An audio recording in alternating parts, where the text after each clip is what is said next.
ইসরায়েলের বিরুদ্ধে Iran, Kuwait, মিশর, বাহরাইন, সৌদি আরব, যত মুসলমান রাষ্ট্র আছে, পাকিস্তান সহ বাংলাদেশ সহ যত মুসলমান রাষ্ট্র আছে, এই ইসরায়েলের আগ্রাসনের বিরুদ্ধে মুসলমানদের উপরে যেইভাবে নির্যাতন চালিয়েছে, সকল মুসলমান ঐক্যবদ্ধ হয়ে একযোগে আওয়াজ তুলতে হবে।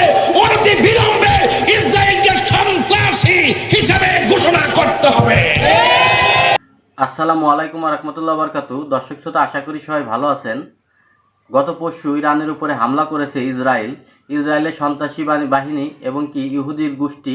তারা এতদিন ফিলিস্তিনের গাজায় সাধারণ মানুষের উপরে বর্বরতা এবং কি নির্যাতন চালিয়েছে, অনেক মানুষকে হত্যা করেছে। মুসলিমদের উপরে তাদের টার্গেট। ইহুদি বাহিনী সবসময় মুসলিমদের টার্গেট করে তারা সন্ত্রাসী কায়দায় তারা আক্রমণ করে। দর্শক শ্রোতা, এই বিষয়টা নিয়ে আহলে সুন্নাত ওয়াল জামাতের উজ্জ্বল নক্ষত্র পীর মুফতি গিয়াসউদ্দিন তাহিরি হুজুর তিনি তার প্রতিবাদ করেছেন এবং কি ইহুদি এবং কি ইরানের কিছু গোপন তথ্য দিয়েছেন। আজকে এই ভিডিওতে আপনাদেরকে বিস্তারিত দেখাবো।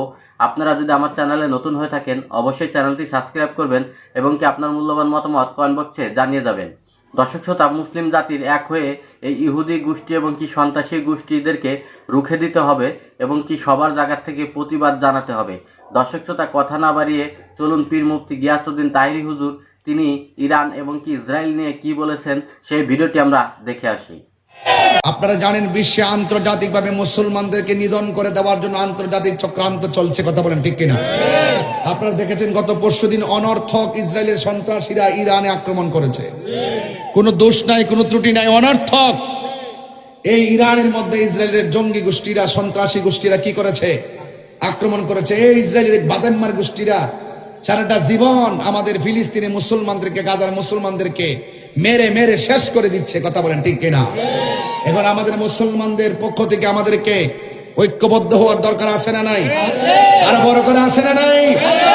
আপনারা দেখেছেন যখন ইরানে ইসরায়েল প্রথম ক্ষেপণাস্ত্র নিক্ষেপ করলো, ইরানের পক্ষ থেকে ড্রোন পাঠিয়ে একাধারে ওই ইসরায়েলের মেরুদণ্ডে আঘাত করে তাদের স্থাপনাগুলো উড়িয়ে দিয়েছে। মারহাবা কর না কেন?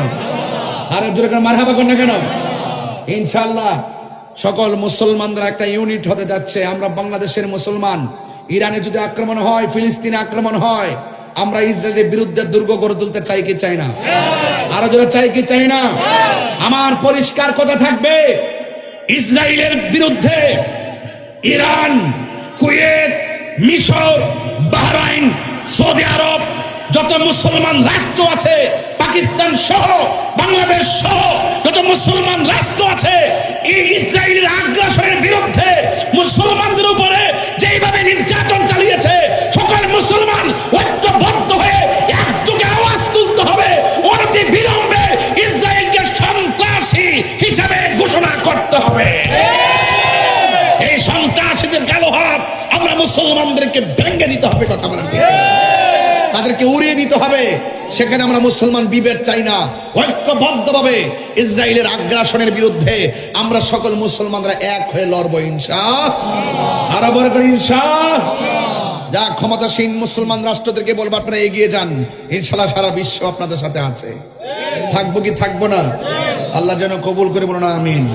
যাই হোক বাবা, দর্শক শ্রোতা, আপনারা দেখতে পেয়েছেন পীর মুফতি গিয়াসউদ্দিন তাহিরি হুজুর তিনি খুবই সুন্দর বয়ান দিয়েছেন এবং কি পৃথিবীতে যতটি মুসলিম কান্ট্রি আছে, মুসলিম দেশ আছে, তাদের এক হওয়ার আহ্বান জানিয়েছেন।